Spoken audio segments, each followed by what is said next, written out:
Matt, good morning. Thanks for joining me. We're here at Boston's second day of the cable show.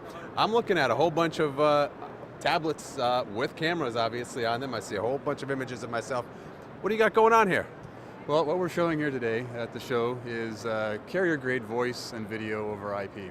So Eyeball is an infrastructure software developer, and we develop infrastructure software that provides voice and video services over IP to cable companies, device manufacturers, or network service providers.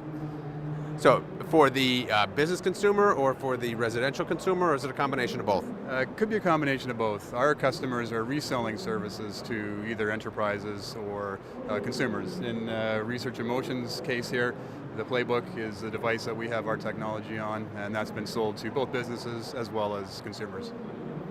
So really what it looks like is kind of a Skype type service here.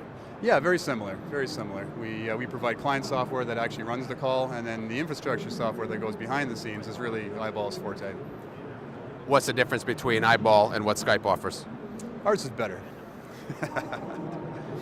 What makes it better? What makes it better? The two things that we provide to our customers are 100% guaranteed connectivity. So VoIP and video chat calls are notoriously difficult to get through, and we provide 100% connectivity when it comes to that. Once the call is connected, we also provide very good voice and video quality over that call, what we'd like to call carrier grade as well. There's plenty of hobby type services out there, but these aren't all ready for business type applications.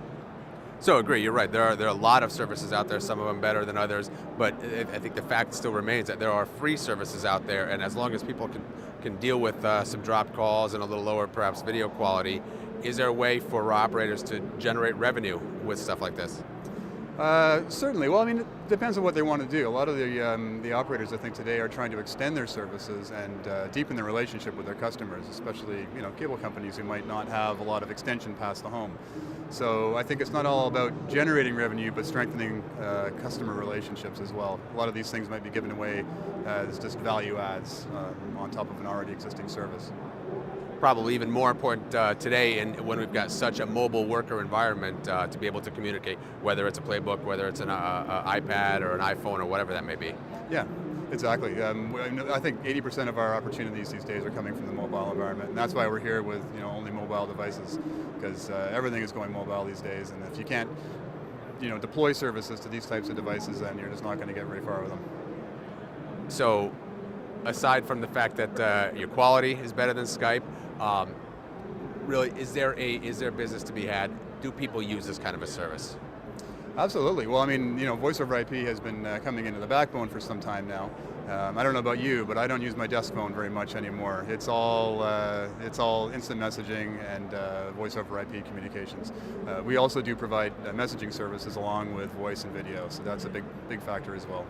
What about the video side? Are people actually are people adopting the person-to-person video? It's a good question. I think it's a real personal thing. I mean, there's definitely some organizations that use it a lot. I use it personally amongst certain people, but then with other audiences, I don't use it. So it really depends, I think, on each individual's own personal taste and whether they want to go on camera. A lot of people don't do that. There's certain people who I typically do voice calls only with. I just don't do video with at all. And then other people that I tend to prefer video. So it really depends. Is there a bigger draw on the consumer side for the video conversation? Yes and no. I mean, I think the consumers are interested in it because it's a novelty thing, but businesses have learned many years ago that getting video between offices and between boardrooms can really save on travel costs and increase the the ability to collaborate across geographically dispersed teams. So I think businesses are getting into it just as much as the consumers are. It's fun for consumers, when you can see your kids when you're away at a show like this, and you can see them across the country. That's interesting. But for businesses, I think there's a real payoff in it. Well, either way, whether you have to keep in touch with your kids at home or your boss back at the office, it's good to be able to say hi. Yeah, exactly. Matt, thanks for joining me. Thank you.